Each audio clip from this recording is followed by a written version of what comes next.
eh, ya, ya. Hmm. Jadi kita masuk ke kesetimbangan langsung ya. Kesetimbangan. Oke, nah jadi kita masuk ke kesetimbangan kimia. Nah, ini tentunya nanti bahan untuk UAS ya, ujian akhir semester. Nah, topik pertama di kesetimbangan ini kita mempelajari berbagai tetapan kesetimbangan. Nah, nanti kalian ada dengar KP, KC. Nah, KP itu berarti tetapan kesetimbangan yang ditentukan dengan menggunakan tekanan parsial.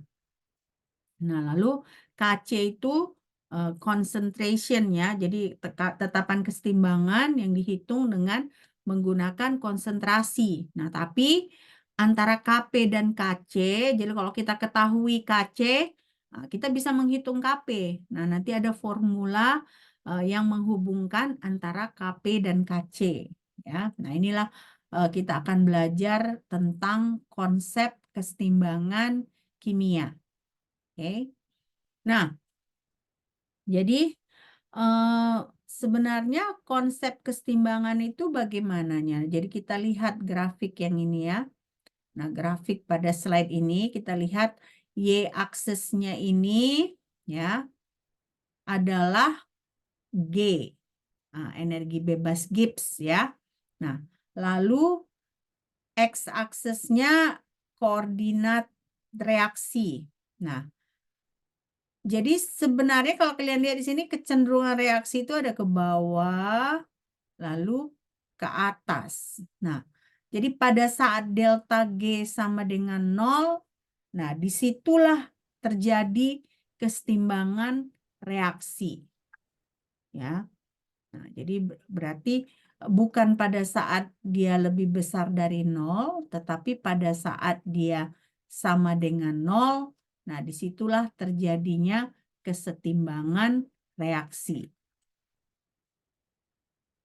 Jadi kesetimbangan dalam sistem kimia itu terjadi ketika delta G dari reaksinya sama dengan 0 atau minimum ya. Nah, ketika minimumnya terjadi.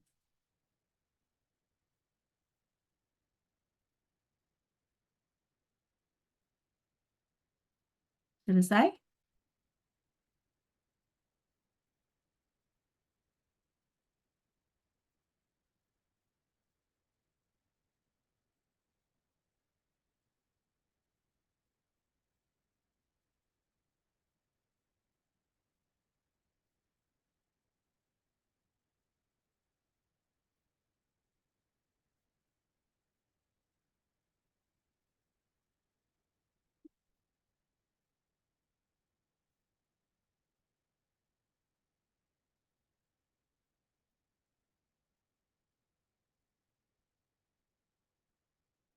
Sudah? Selesai?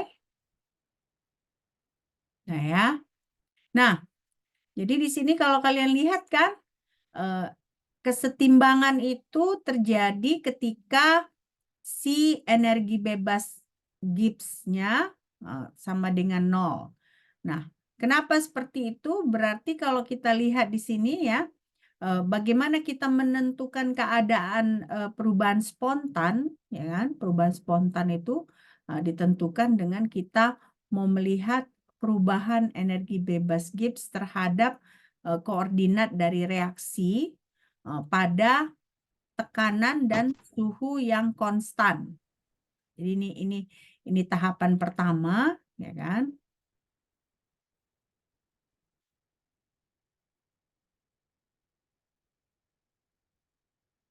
Kalau sudah selesai, bilang ya. Pelan-pelan kita melihat penurunan rumusnya, ya.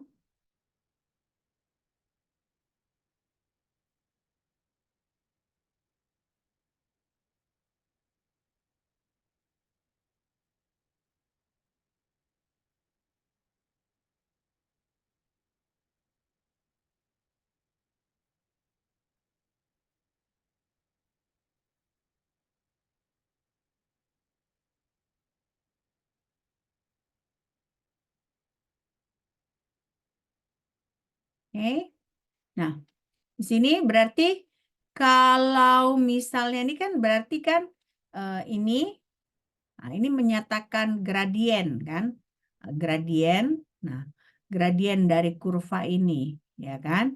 Nah, jadi perubahan energi bebas Gibbs terhadap reaksi koordinat reaksi pada tekanan dan suhu yang konstan. Nah, ini adalah menyatakan slope atau gradien. Nah, jadi kalau kita punya gradiennya negatif, ya kan? Nah, itu artinya reaksi itu akan bergeser ke arah produk.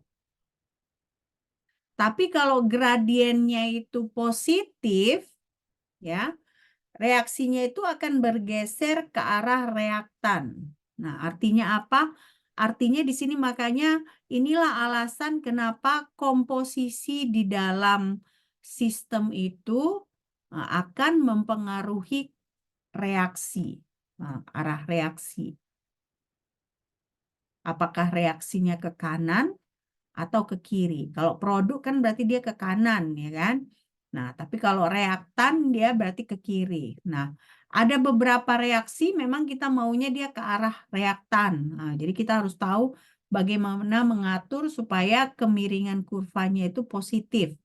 Nah, tapi kalau misal kita pengen reaksi kita ke arah produk, nah artinya berarti kita harus atur kemiringan kurvanya itu ke arah negatif atau lebih kecil dari 0 sehingga reaksinya bergerak ke arah produk.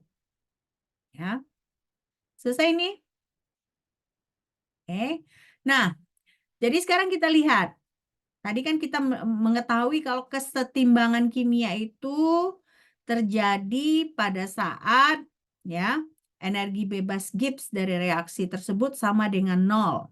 Nah, lalu ada kaitan antara kesetimbangan kimia dan potensial kimia.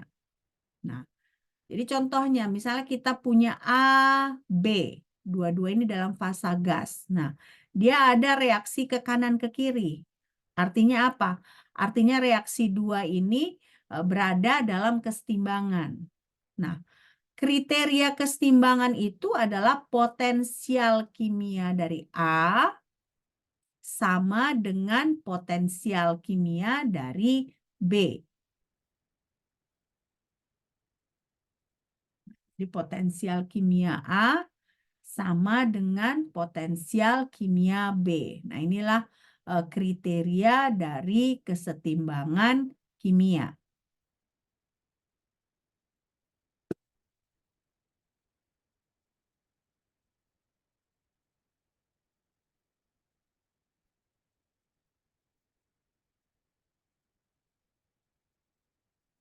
Sudah?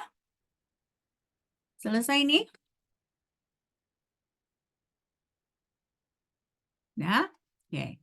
Nah, lalu kalau kita berbicara potensial kimia A, berarti potensial kimia A itu sama dengan potensial standar dari A ditambah RT ln tekanan parsial A dibagi tekanan total. Nah, sementara si B itu adalah potensial standar dari B ditambah RT dikali ln dari tekanan parsial B dibagi tekanan total. Nah, ini tekanan parsial A dibagi tekanan total itu sama dengan fraksi mol. Nah, artinya apa? Artinya PA dibagi P total ini bisa kita ganti jadi fraksi mol A. Nah, PB dibagi P total ini bisa kita ganti jadi fraksi mol B. Ya. Nah, ini dia potensial kimia, ya kan? Kalau dia setimbang reaksinya berarti potensial kimia A sama dengan potensial kimia B. Nah, potensial kimia itu ya rumusnya adalah potensial kimia standar A ditambah RT ln PA dibagi P total ya. Nah, sementara PA dibagi P total ini kita bisa substitusi menjadi fraksi mol. Ya, fraksi mol. Oke. Nah, jadi persamaan 4 tadi, ya kan? Ini kan persamaan 4. Nah, bisa kita sederhanakan menjadi ya ini.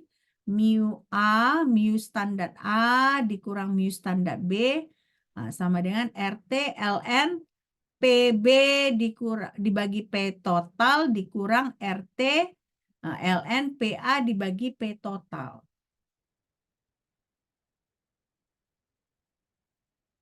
Nah, kalau kita sederhanakan bagaimana? Kita bisa keluarkan nggak RT-nya ini? Bisa kan? RT dikali LE gini, LN ya. Nah, berarti P totalnya bisa kita cancel out nggak?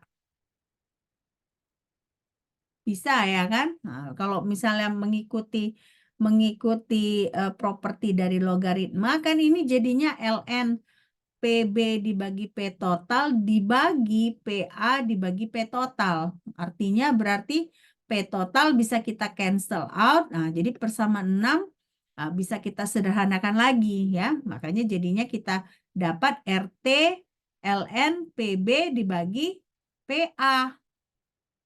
Nah, sementara mu A dikurang mu B itu adalah mu A dikurang mu B dikurang delta G naught. Nah, kita tahu ini kan mu B dikurang mu A, ya kan, sama dengan ini, ya kan. Jadi bisa kita sederhanakan, jadinya negatif delta G naught sama dengan RT ln PB dibagi PA.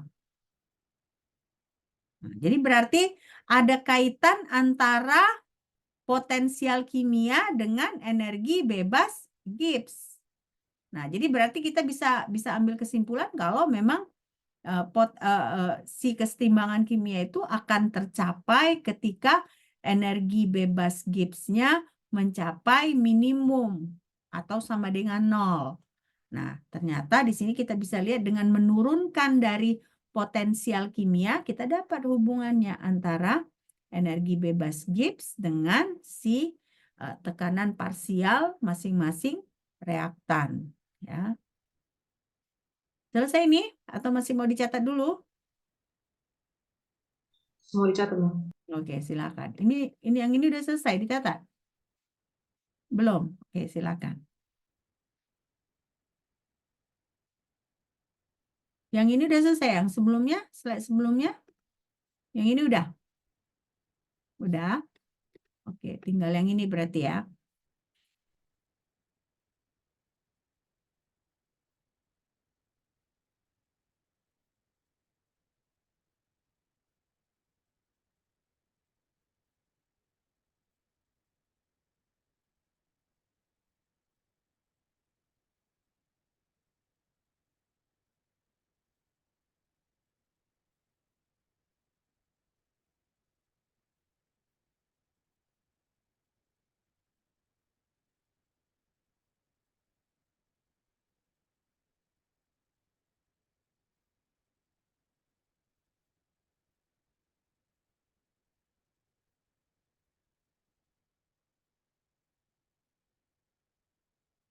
Sudah? Udah? Nah, ini mau dicatat ya.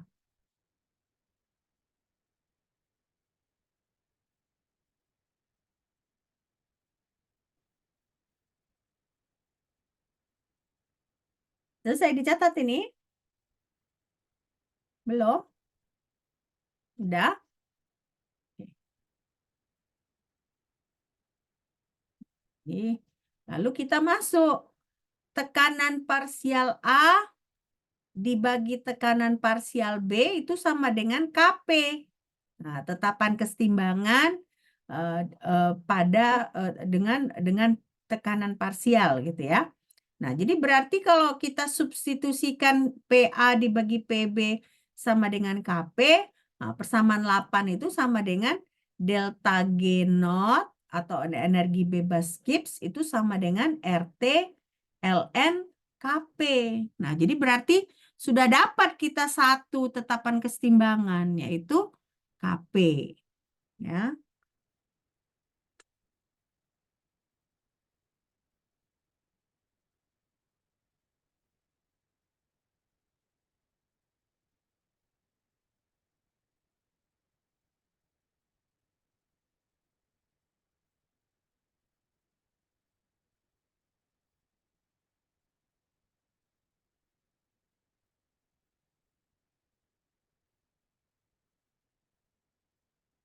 Dia bilang ya kalau udah selesai ya.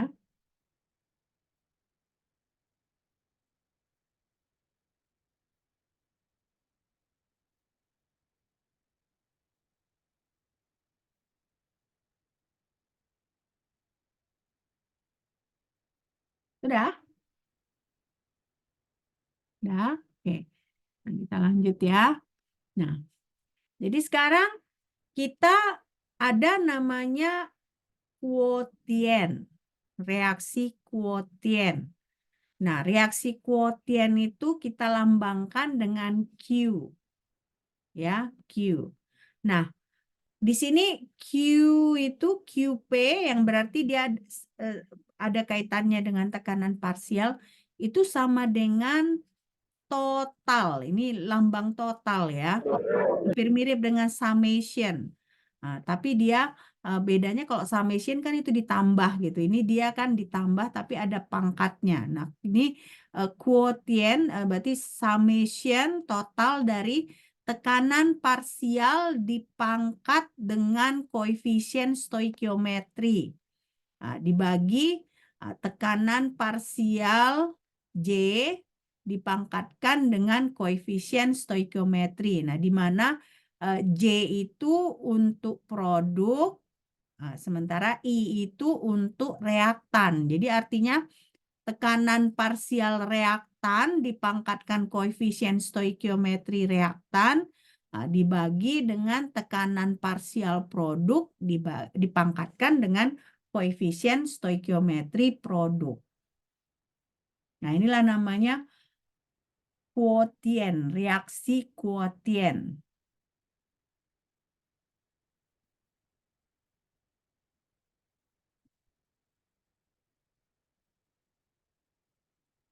Ya. Nah, ini reaksi kuotien. Jadi energi bebas Gibbs itu ada kaitannya juga dengan reaksi kuotien atau kuotien reaksi, quotient reaction, lambangnya adalah QP.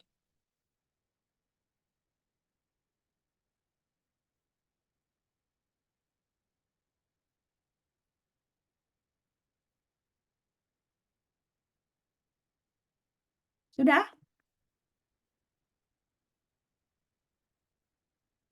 Belum ya?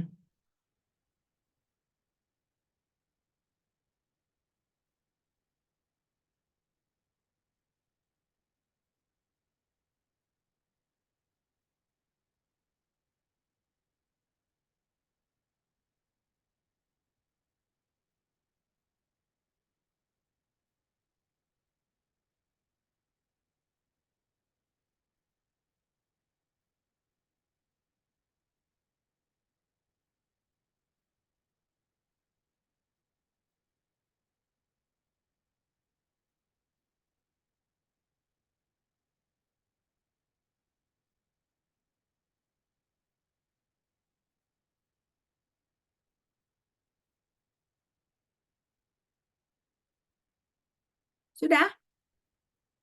Saya rasa udah nih ya. Nah, jadi sekarang kita koefisien stoikiometri itu bagaimana definisinya? Definisinya itu dia jumlah dari si koefisien stoikiometri dikali fraksi mol itu sama dengan 0. Artinya apa? Artinya berarti kalau pada saat kesetimbangan itu, ya kan, kita koefisien stoikiometri dari produk dikalikan fraksi mol dari produk, baru kita jumlahkan dengan koefisien stoikiometri dari reaktan dikalikan fraksi mol reaktan, itu sama dengan 0.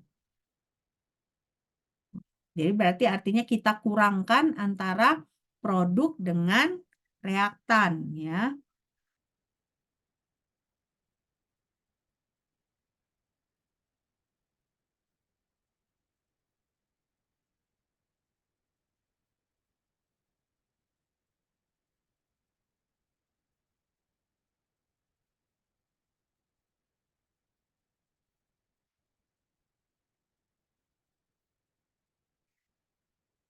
Nah, ini kita belum ada hitung-hitung dulu ya. Jadi masih penurunan rumus ya kan. Biar kalian kan sebaiknya memang kita jangan menghafal rumus ya. Jadi kita tahu rumus yang kita dapat gunakan itu dari mana asalnya, supaya kita mengerti. Oke. Nah, jadi berarti di sini ini yang tadi saya bilang koefisien stoikiometri itu menjadi negatif untuk reaktan. Sementara koefisien stoikiometri untuk produk itu positif. Nah, alasannya kenapa? Karena kalau misalnya eh, reaktan itu kalau kita reaksi ke kanan berarti kan eh, tekanan atau konsentrasinya akan berkurang seiring waktu, ya kan? Sementara untuk produk kan kalau reaksinya ke arah kanan ya kan, ke arah produk ya artinya seiring waktu konsentrasi atau tekanan parsial dari si produk tersebut akan meningkat. Nah, makanya di sini koefisien stoikiometri reaktan itu akan menjadi negatif. Nah, sementara koefisien stoikiometri untuk produk itu adalah positif.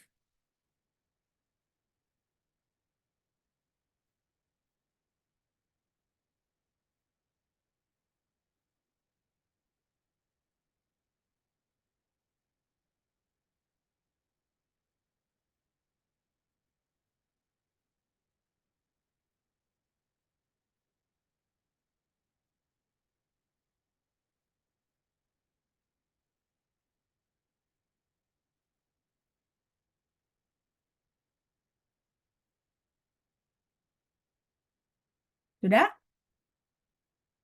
Sudah selesai nih? Oke.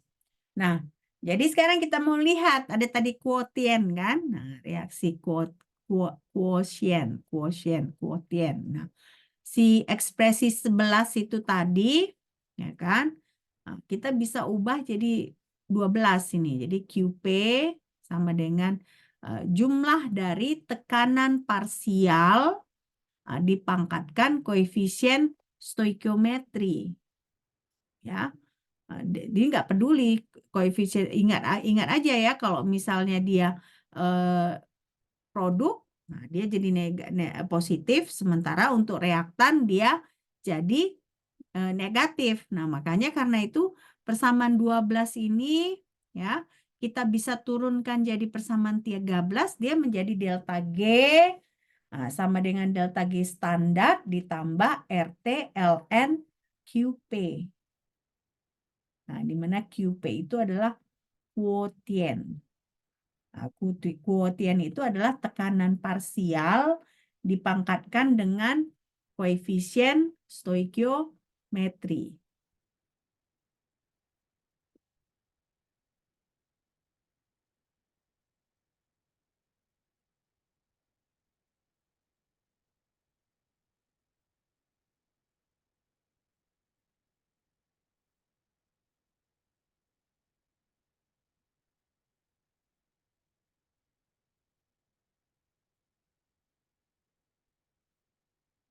Sudah? Ya? Oke. Nah, jadi pada saat kesetimbangan, delta G sama dengan 0. Nah, jadi kalau kita masukkan delta G ini sama dengan 0, artinya apa? Artinya berarti QP sama dengan KP. Nah, atau terbukti delta G naught itu adalah sama dengan negatif RT ln KP. Nah, tapi persyaratannya apa? Pada saat kesetimbangan.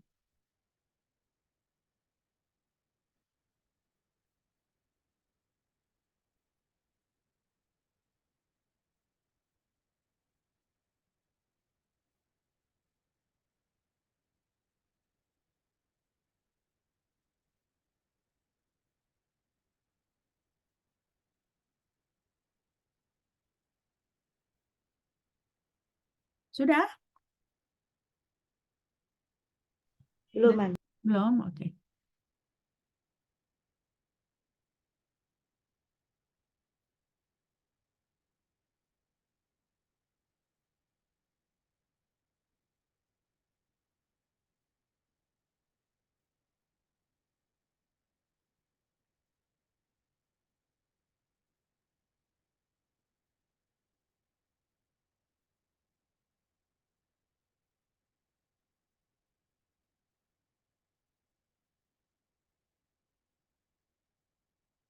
Ya.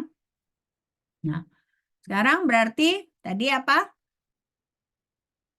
Kalau kesetimbangan, dia delta G reaksinya sama dengan 0. Nah, tapi kalau untuk spontan, energi bebas Gibbs-nya itu harus lebih kecil dari 0. Ya, energi bebas Gibbs-nya lebih kecil dari 0. Nah, ini si energi bebas Gibbs reaksi ini, ya kan, kita lihat dia fungsi dari fugasitas atau aktivitas. Nah, kalau kita mau secara, kalau ideal dia memang aktivitas atau fugasitas. Nah, ini kita masih berbicara larutan ideal ya. Nah, belum berbicara larutan nyata.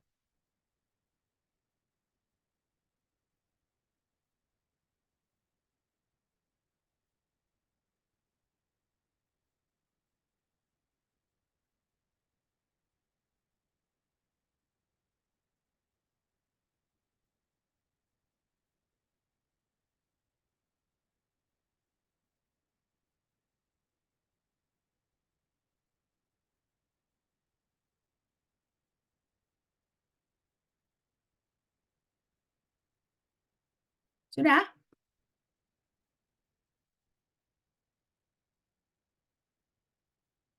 Berat ya melawan rasa kantuk ya. Mana panas lagi udara ya. Tapi nggak apa-apa, kita harus usahakan ya, harus usahakan konsentrasi. Walaupun paling nggak ini nggak puasa lagi kan. Memang udara panas nih berapa hari ya. Oke, nah jadi di sini ya reaksi spontan itu ya arahnya itu tergantung pada komposisi dari reaksinya. Nah, si reaksi spontan ini tidak ditentukan oleh konstanta kesetimbangan. Nah, jadi konstanta kesetimbangan itu tidak menentukan apakah suatu reaksi itu spontan atau tidak, ya. Nah, jadi yang menentukan dari konstanta kesetimbangan ini, tunggu ya. Ada admit lagi nih. Nah, jadi arah reaksi juga tidak ditentukan oleh konstanta kesetimbangan, juga komposisi. Jadi maksudnya di sini berarti reaksi itu spontan atau tidak hanya ditentukan oleh energi bebas Gibbs. Sementara konstanta kesetimbangan itu ya kan, dia hanya menentukan bagaimana komposisi campuran dari reaksi. Ya.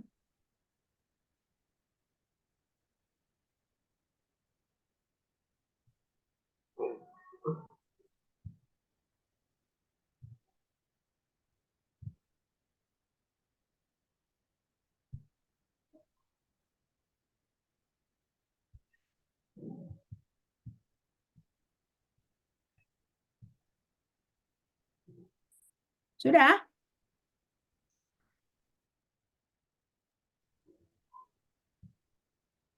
Belum, Men. Belum.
Sudah ya.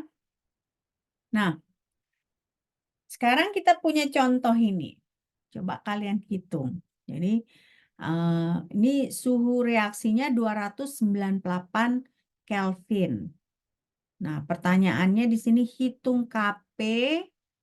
Nah, kalau kita ketahui reaksinya itu 2NO tambah O2 menghasilkan 2NO2. Nah, lalu data energi bebas Gibbsnya untuk NO dia 86,55. Nah, untuk NO2 dia 51,53. Nah, tadi gimana kaitannya antara energi bebas Gibbs dengan si Kp? Bagaimana tadi?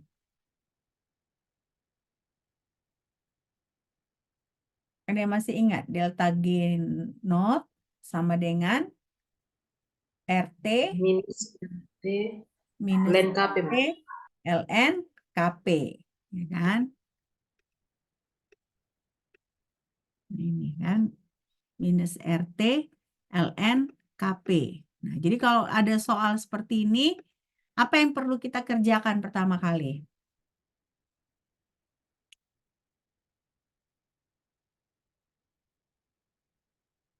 Kita harus menghitung delta G dari reaksi. Benar nggak? Nah, delta G dari reaksinya itu bagaimana kita menghitungnya?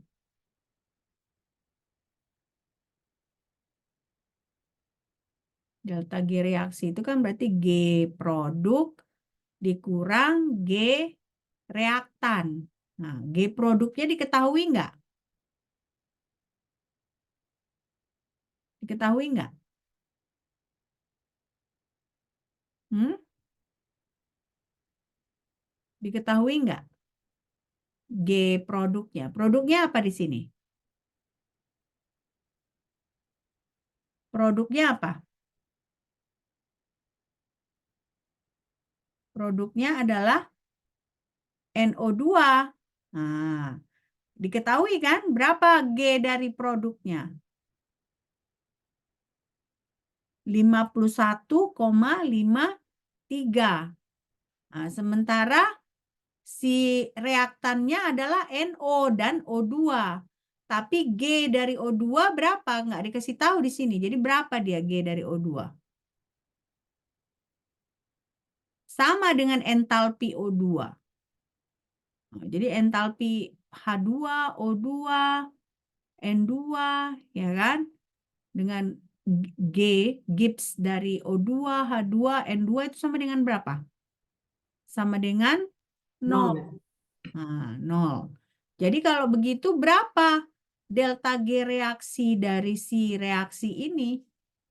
Nah, itu yang harus kalian hitung. Coba kalian hitung delta G reaksinya dulu.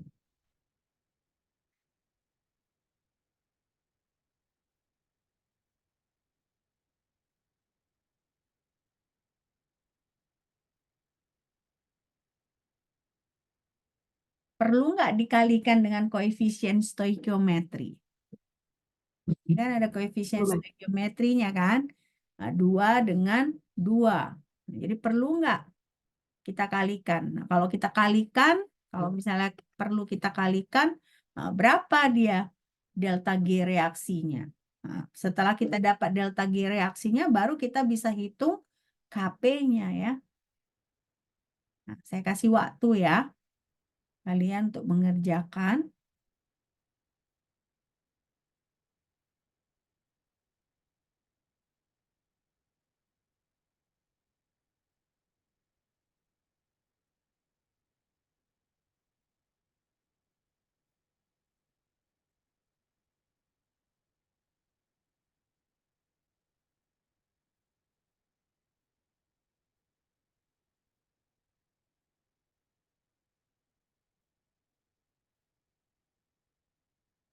Berapa dia?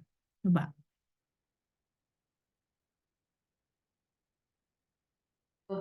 Minus 70,04, Mem.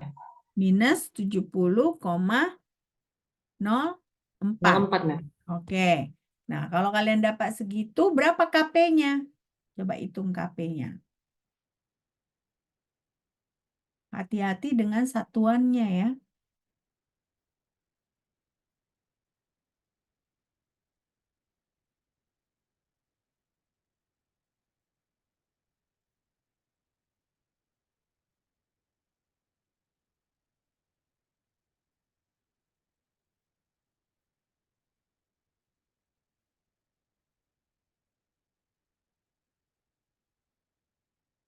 Saya kasih waktu 5 menit coba ya kalian kerjakan.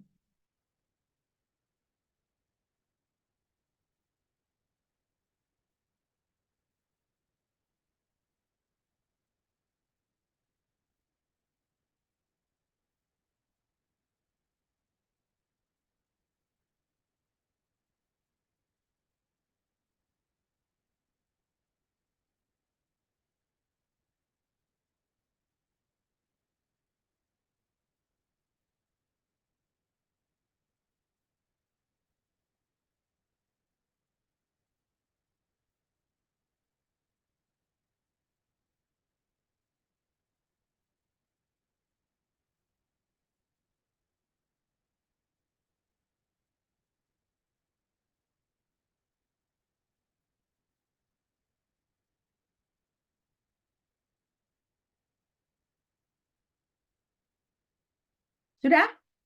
Berapa KP-nya? 1,88 kali 10 pangkat 12, Mem. Oke, kita coba lihat ya. Nah, delta G-nya kamu dapat segini tadi. Negatif 70,04 kilojoule per mol ya. Oke. Nah, lalu KP-nya ya kan kita ubah dulu ke joule per mol ya kan. Nah, kita pakai 8,314 joule per mol Kelvin dikali 298 ln Kp. Nah, jadi Kp-nya adalah 1,89 dikali 10 pangkat 12. Oke. Nah, bagi yang belum menjawab, apa perlu dicatat ini? Perlu nggak? Nggak? Oke. Perlu, Mem. Perlu? Oke. Catat dulu kalau perlu.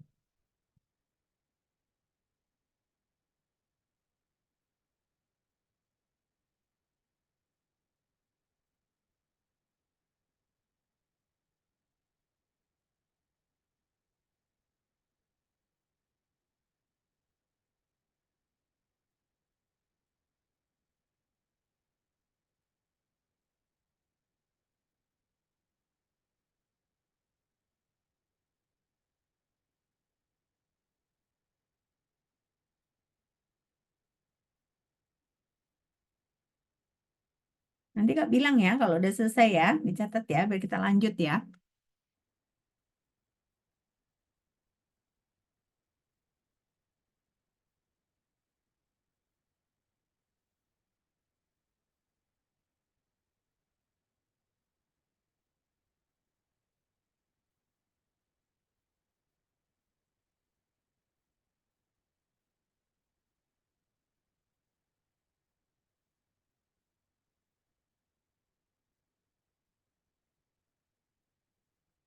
Sudah?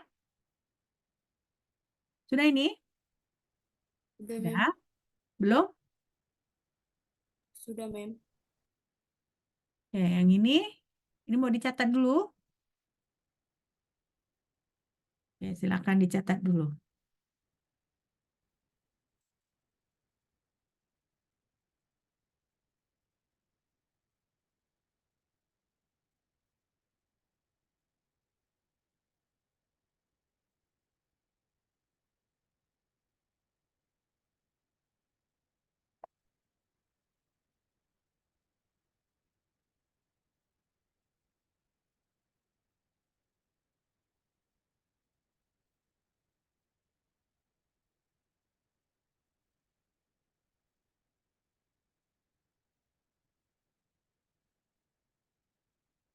Nah, jadi kita udah dapat KP ini kan. Nah, berarti ada lagi nanti yang harus kita lihat KC ya. Nah, KP ini ada kaitannya dengan tekanan parsial. Nah, KC ada kaitannya dengan konsentrasi ya, konsentrasi. Nah, jadi kita lihat dulu.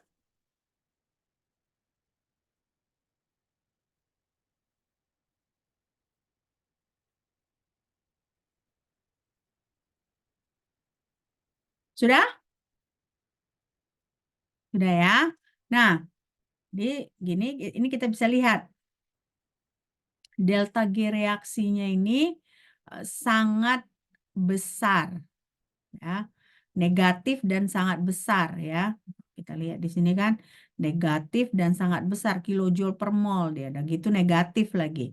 Nah, jadi delta G-nya lebih kecil dari 0. Nah, karena itu makanya ini kita sebut makanya konstanta kesetimbangannya juga sangat besar, pangkat 10 pangkat 12 ya kan? Makanya reaksi tersebut dia memang selalu ke arah produk. Ya, selalu ke arah produk. Karena dia delta G-nya negatif, nilainya negatif dan sangat besar. Akibatnya konstanta kesetimbangannya sangat besar. Jadi artinya reaksi tersebut cenderung ke arah produk ya. Cenderung ke arah produk. Oke. Nah, sekarang kita kalau kita berbicara larutan nyata kita harus tidak memakai konsentrasi, tapi kita memakai aktivitas dan fugasitas. Nah, jadi kalau larutan nyata dia bukan lagi konsentrasi yang digunakan, tetapi aktivitas dan fugasitas.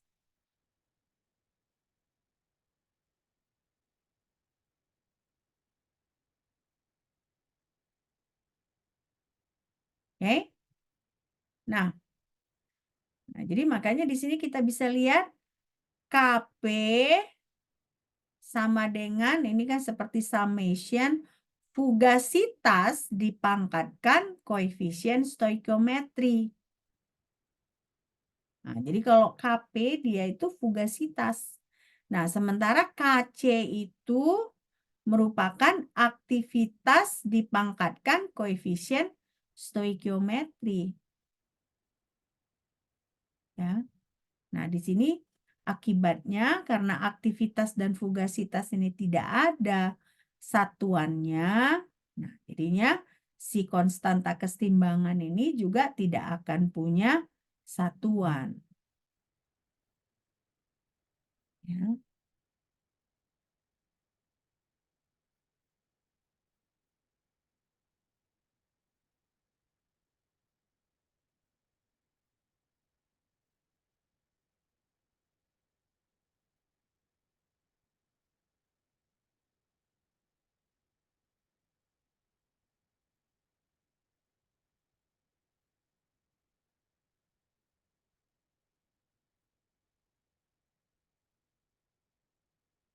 Sudah?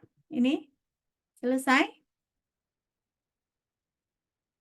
Oke. Nah, jadi berarti aktivitas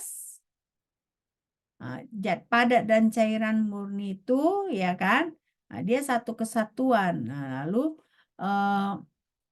kalau misalnya kita asumsinya perilaku ideal, ya kan? Nah, makanya aktivitas itu dengan fugasitas itu tidak akan terlihat dalam konstanta kesetimbangan. Nah, hanya kalau misalnya kita tidak memperhitungkan sistem kita itu sebagai larutan yang setimbang, baru kita memakai aktivitas dan fugasitas ya. Nah, sekarang kita mau melihat berarti Kp dan Kc ini ya kan akan dinyatakan dalam konsentrasi atau aktivitas jika sistemnya menyimpang dari perilaku ideal. Nah, nanti kita belajar lebih detail ini di kimia fisika larutan ya di semester depan ya. Nah, semester depan itu kan kita belajar kimia fisika larutan. Nah, di situ kita akan mempelajari bagaimana larutan nyata itu. Yang artinya si larutan nyata ini akan menggunakan aktivitas ya. Kalau dia konsentrasi, fugasitas kalau dia tekanan ya. Nah, jadi konversinya sekarang kalau misalnya kita asumsikan dia larutan ideal, kita mulai dari ini ya. P sama dengan RT dikali N dibagi V. PV sama dengan NRT ini ya.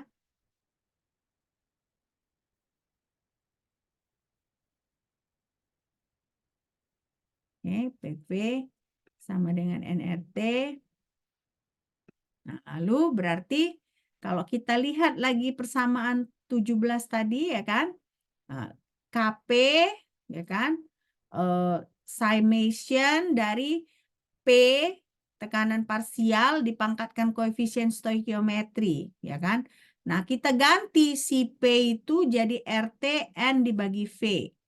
Nah, jadi makanya jadinya di sini RT dibagi RT dikali fraksi mol dipangkatkan dengan koefisien stoikiometri.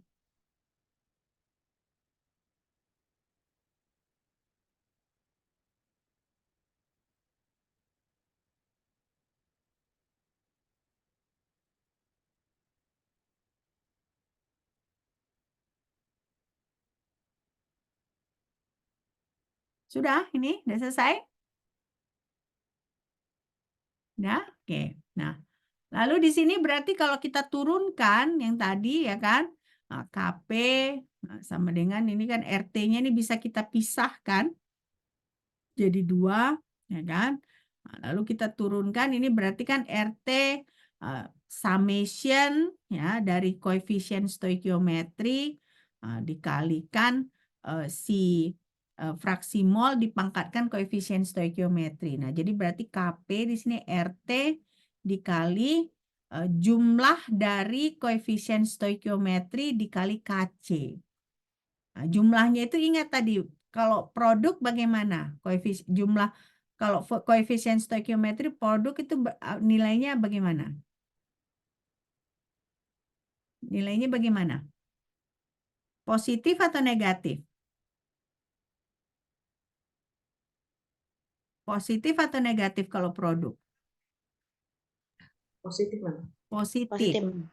Kalau reaktan dia baru negatif. Nah, jadi berarti kalian akan mengurangkan si koefisien stoikiometri produk dan reaktan. Nah, baru kalian kalikan Kc. Ya.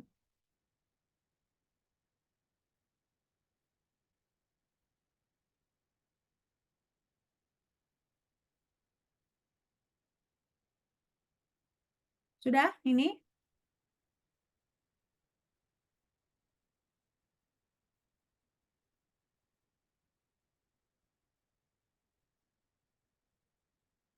Sudah saya asumsikan udah ya. Nah, jadi catatan di sini ini persamaan yang ini berlaku kalau semua reaktan dan produk berada dalam fase gas. Nah, jadi kalau yang misalnya persamaan 2-3 ini tidak akan bisa digunakan kalau fasenya berbeda. Nah, fase solid juga nggak bisa menggunakan persamaan 2-3. Jadi persamaan 2-3 ini hanya bisa digunakan kalau reaksinya semua dalam fasa gas. Nah, jadi hanya dalam fasa gas yang bisa digunakan. Atau fase aqueous. Nah, tapi nggak boleh dia berbeda fasa. Nah, jadi harus seragam fasanya. Oke? Nah, inilah persyaratan dari si reaksi ini. Oke. Nah, sekarang kita masuk ke Le Chatelier. Ya, Le Chatelier. Nah, Le Chatelier ini kita akan melihat bagaimana tekanan berpengaruh kepada sistem. Ya, tekanan berpengaruh. Nah, jadi kita mulai lihat dari Kp. Nah, Kp ini adalah fungsi energi bebas Gibbs. Nah, dia ditentukan oleh komposisi dari si sistem. Ya, komposisi dari sistem. Karena ingat tadi kan, Kp itu kan dia tekanan parsial dipangkatkan dengan koefisien stoikiometri. Nah, jadi artinya berarti si Kp ini ditentukan oleh komposisi dari si sistem. Nah, sementara kalau kita tahu Kp, kita bisa hitung energi bebas Gibbs. Nah, jadi makanya di sini Kp ini fungsi dari energi bebas Gibbs yang ditentukan oleh komposisi. Nah, di sini kita harus lihat bahwa dia kalau kita mau mempelajari Le Chatelier ini suhunya harus tetap. ya. Suhunya harus tetap pada tekanan satuan tekanan untuk suhu tetap. Nah, nanti yang kita ubah itu adalah tekanan. Nah, karena kalau berubah tekanan, berubah komposisinya. Jadi kita mau melihat apakah ada perubahan pada konstanta kesetimbangan jika tekanan kita ubah. Ya. Jadi apakah ada pengaruh tekanan pada konstanta kesetimbangan?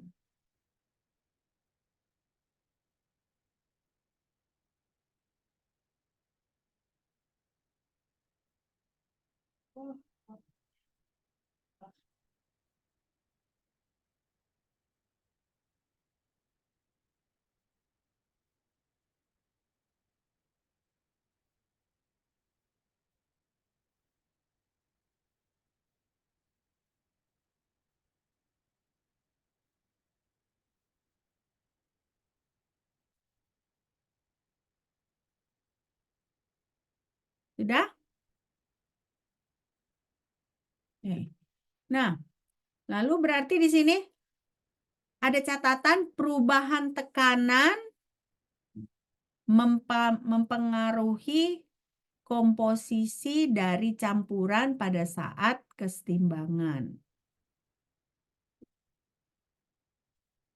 Ini dia adalah kita melihat pengaruh tekanan pada kesetimbangan. Nanti dulu, enggak. Oh, kawannya sebentar ke depan itu tadi. Ya? Oke.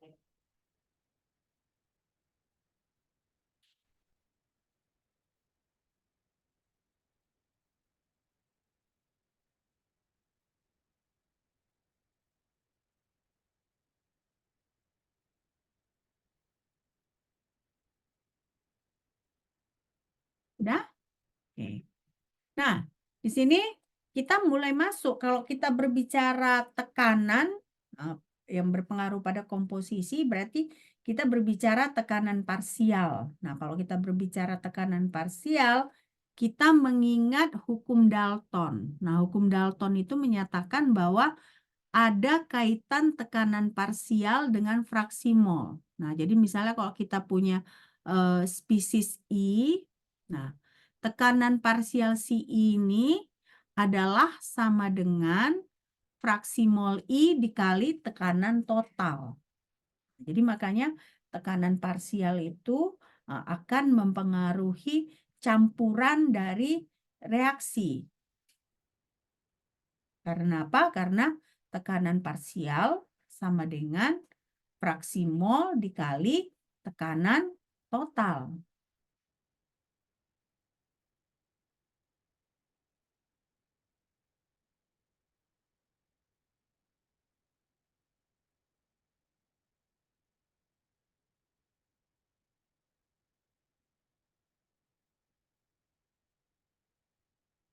Sudah?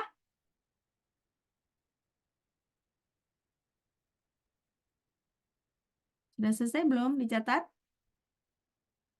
Sudah? Oke. Nah, ini kalau kita ganti, ya kan?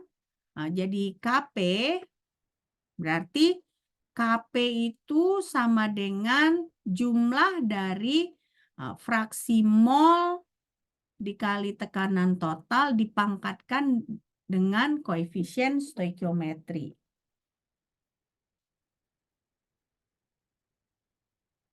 Di mana kalau produk dia positif, koefisien stoikiometrinya. Nah, sementara untuk reaktan, koefisien stoikiometrinya adalah negatif.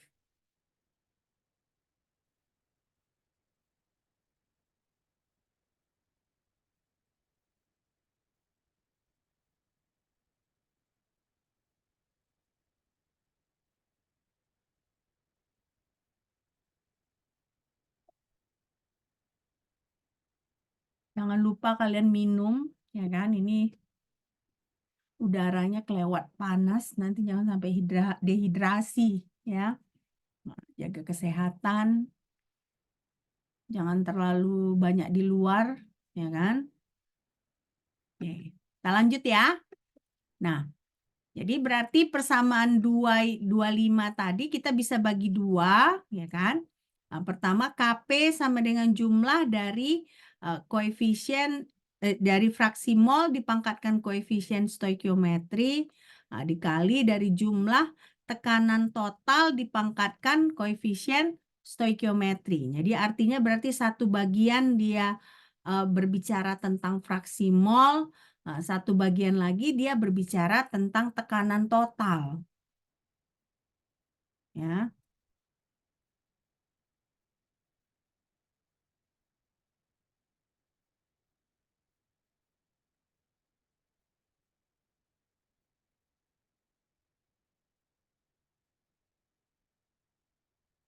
Sudah? Oke. Nah, ini berarti konstanta kesetimbangan ini kita bisa lihat KP sama dengan KX, ya. P total dipangkatkan dengan jumlah dari koefisien stoikiometri. Nah, dengan catatan reaktan negatif, produk positif. Nah, KX ini bisa juga kita sebut sebagai KC, ya. Nah, jadi kaitannya itu berarti di sini bisa kita lihat ya, KP itu sama dengan KX dikalikan P total dipangkatkan koefisien stoikiometri produk dikurang koefisien stoikiometri reaktan. Nah, sementara KX ini ya kan sama dengan jumlah dari fraksi mol dipangkatkan jumlah dari koefisien stoikiometri. Ya. Nah, jadi kita bisa lihat sekarang bagaimana kaitan antara KP dan KC. Ya, KP dan KC. Ini KX ini mirip dengan KC ya.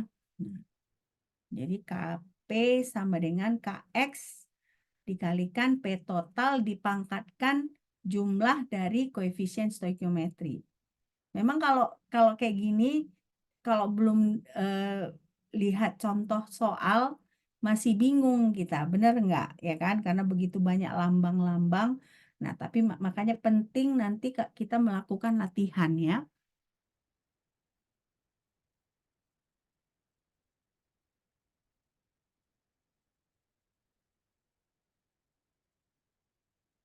Panas, belajar susahnya bukan main ini ya. Udah panas, yang ngantuk lagi ya, benar nggak? Oke, kita lanjut. Udah selesai? Dicatat. Oke, nah sekarang berarti catatan. KX tidak konstan. Ya, KX itu bervariasi sesuai dengan komposisi. Nah, sementara tekanan ini akan tekanan berubah agar KP konstan. Jadi itu bedanya ya. Kalau KP dia jadi konstan, ya kan? Tekanan yang berubah. Tapi kalau KX ini bukan konsentrasinya yang berubah, tapi nilai KX-nya berubah.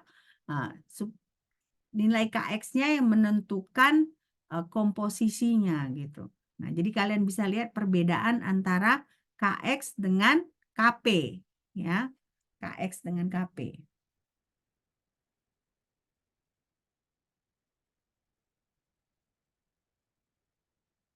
Kita lanjut ya.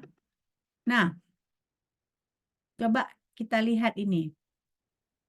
Ini ada reaksi A tambah 2B dalam kesetimbangan menjadi C tambah D. Nah, kalau kalian perhatikan ini, kemana arahnya kesetimbangan ini? Kalau kita misalnya volumenya kita kurangkan. Nah, ini kan sama semua kan fasenya, fase gas. Nah, pertanyaannya itu ke arah mana kesetimbangannya itu bergeser kalau volumenya itu kita turunkan. Kemana? Di sini koefisien stoikiometrinya berapa jumlahnya? Di reaktan. Berapa jumlah koefisien stoikiometri di reaktan? Berapa jumlahnya? Berapa jumlahnya? 3, Mem. 3. Sementara di sini ada 2. Nah, jadi kalau begitu kesetimbangannya bergeser kemana kalau volume kita kurangkan? Kemana? Ke arah C deh, Mem. Ke arah produk ya, ke arah produk. Nah, jadi berarti penurunan volume, alasannya itu penurunan volume menyebabkan tekanan total itu meningkat. Nah, kenapa? Karena tekanan dengan volume berbanding terbalik, benar nggak? Ya kan, dari PV sama dengan nRT, ya kan? Nah, lalu kita lihat di sini kan, Kp itu kan tekanan parsial C dikali tekanan parsial D.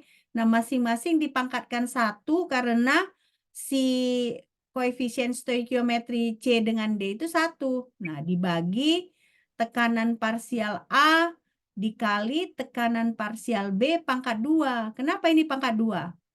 Karena si koefisien stoikiometri B ini adalah 2. Nah, jadi makanya di sini kita lihat Kp itu sama dengan PC PD dibagi PA dikali PB pangkat 2. Atau kalau dalam fraksi mol kita dapat fraksi mol C dikali fraksi mol D dibagi fraksi mol A dikali fraksi mol B pangkat 2 dikali P total pangkat negatif 1. Kenapa P total pangkat negatif 1? Dari mana negatif 1? Dari mana negatif 1? Tadi rumusnya Kp sama dengan apa? P total pangkat jumlah dari koefisien stoikiometri, benar nggak?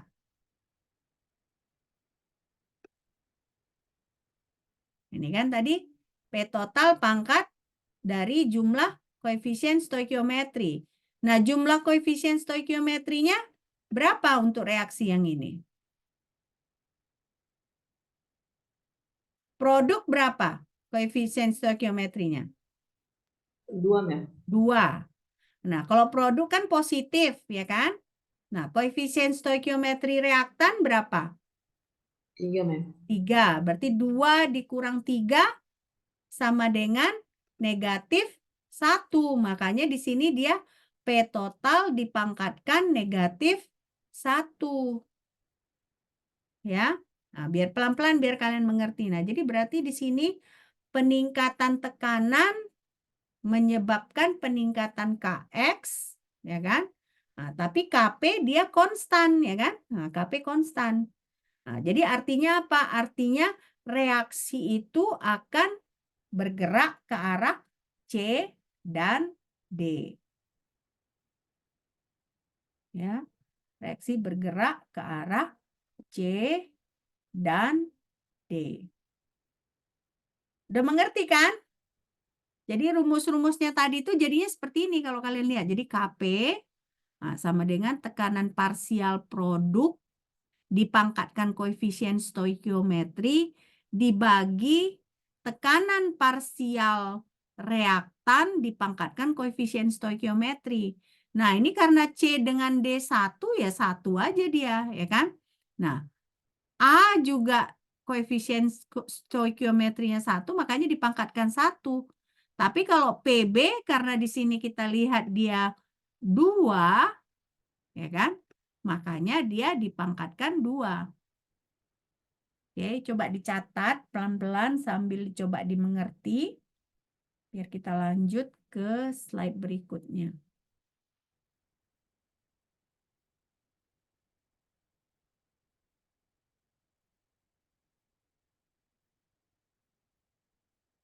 Sudah?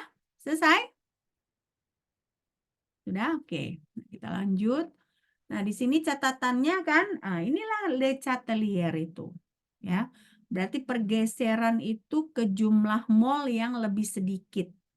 Ya. Jadi pergeseran itu ke jumlah mol yang lebih sedikit. Kenapa? Karena dia akan menurunkan tekanan total dari campuran reaksi. Nah, dia prinsip Le Chatelier. Nah, makanya kan kita bilang tadi Kp itu dia konstan, nah, cenderung konstan. Sementara Kx itu akan berubah kalau komposisinya berubah, ya kan? Jadi berarti tekanan itu yang akan berubah gitu ya. Nah, tekanan akan berubah.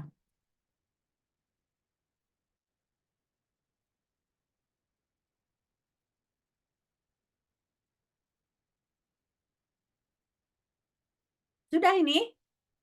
Sudah? Masih bersabar kan perkuliahannya? Masih lah ya. Oke. Nah, ini sekarang bagaimana cara-cara untuk mempengaruhi tekanan total fasa gas pada kesetimbangan? Pertama, perubahan volume. Ya, perubahan volume. Nah, baru ini berarti kita bisa tambahkan atau kita kurangi si reaktan atau produk. Nah, berarti ini kita bisa kita tambahkan atau kurangi volume bejana. Nah, atau kita tambahkan gas inert. Nah, gas inert itu kan dia kalau kita taruh gas inert ke dalam sistem, ya kan, volumenya bertambah. Walaupun misalnya gas inert itu nggak bereaksi gitu. Nah, jadi penambahan gas inert ini akan mempengaruhi tekanan total dari gas. Ya. Nah, jadi ini 3 hal. Penambahan atau pengurangan reaktan atau produk, perubahan volume. Nah, perubahan volume, dan yang ketiga dia adalah kita masukkan gas yang inert. Nah, supaya tekanan total itu akan berubah. Nah, kalau tekanan total berubah kan kita bisa membuat si reaksi itu bergeser ke kanan atau bergeser ke kiri bergantung pada komposisi dari si reaksi. Oke. Nah, jadi prinsip Le Chatelier ini ya pedoman untuk memprediksi ke arah mana si kesetimbangan. Nah, jadi berarti artinya kalau kita tambahkan sesuatu berarti kan meningkat tekanan, ya kan? Nah, ketika tekanan meningkat, nah jadi harus dikurangi tekanan dengan misalnya bergeser dia ke arah yang jumlah koefisien stoikiometrinya lebih kecil.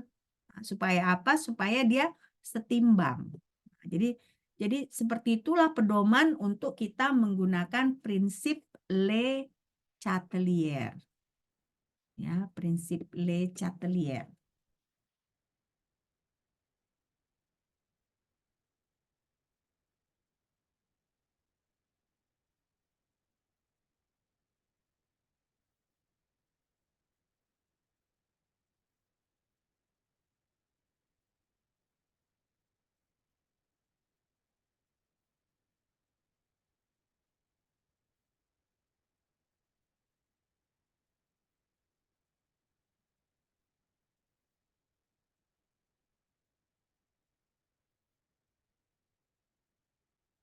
Sudah? Selesai nih?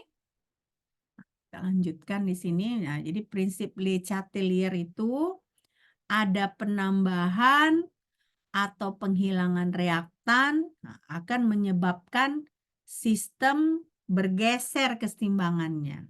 Nah, sistem bergeser itu akan berusaha agar tekanan parsialnya itu dikurangi. Jadi dia misalnya kalau kita tambahkan kayak tadi kan A tambah 2B menghasilkan C tambah D. Nah, jadi kalau kita tambahkan tekanan itu dia akan bergeser ke arah yang lebih kecil ya, ke arah yang lebih kecil. Oke. Nah, ini jadi berarti tapi juga kalau kita tambahkan gas inert. Nah, gas inert itu tidak mempengaruhi tekanan parsial. Kenapa gas inert tidak mempengaruhi tekanan parsial? Kalau kita tambahkan gas inert, kenapa dia tidak mempengaruhi tekanan parsial?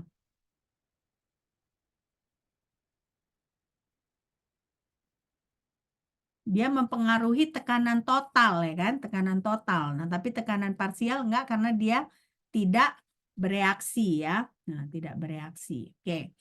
Nah, coba kita kerjakan ini atau kalian screenshot ini jadi tugas rutin ya. Nah, nanti dikirim ke Google Drive ya. Bisa nggak? Coba di screenshot, kalian kerjakan di rumah. Nah, seminggu lagi kumpul di Google Drive.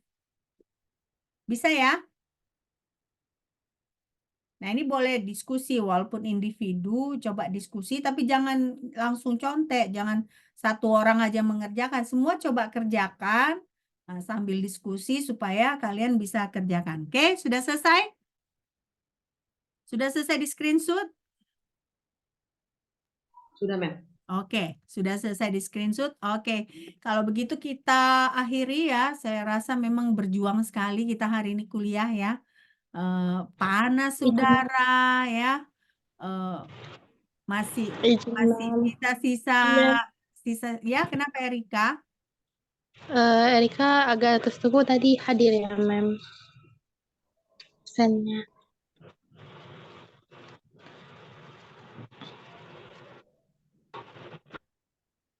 Oke, Erika. Izin, Ya, Mem. ya. Makasih, Mem.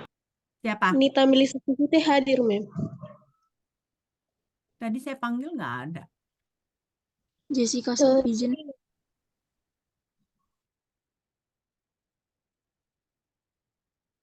Fadilah hadir? Enggak ya?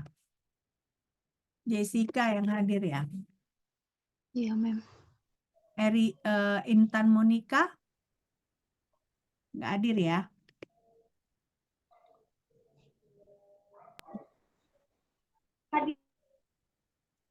Ini Nitas Melisa Sihite ya? Hadir ya? Hadir, Mem. Westi Natasya? Westi Natasya hadir nggak? Westi Natasya. Hadirkah? Westi Natasya hadir? Hah? Enggak ya? Westi Natasya nggak hadir ya? Oke. Oke, kalau begitu ada pertanyaan sampai di sini? Tidak ada? Nah, kalau tidak ada kita akhiri. Minggu depan berarti kita UTS ya kan? Kemarin saya udah kirimkan nggak latihan-latihan itu dalam bentuk Izin, Mem. ya? Saya, Mem. Westi Natasha, Mem. Sinyal tadi nggak ada, Mem. Jadi kalau sinyal nggak ada, Tadi, Mem, saya sempat masukin, Mem. Tadi, Mem, menjelaskan. Cuman mati lagi tadi lampu, Mem. oh, oke. Ya. Nah, kemarin saya udah kirim nggak latihan-latihan yang kemarin dalam bentuk PPT ke WA Group? Nggak ada ya? Oh, sudah kita kerjakan kemarin, Mem. Udah, enggak. Maksudnya kan yang kita kerjakan hanya 4 soal kan? Semua Iya, Mem. contoh-contoh soalnya belum saya kirim ya. Belum, Mem. Belum ya. Oke, ini ya begitu apa saya kirim. Kalian kerjakan ya. Maksudnya kalian latihan karena minggu depan kita udah mulai ujian ya, ujian UTS. Nah, kalian punya waktu seminggu untuk belajar ya. Nah, jadi nanti saya kirim. Oke? Ya udah, kalau nggak ada pertanyaan lagi, sampai jumpa minggu depan saat UTS ya. Oke, bye.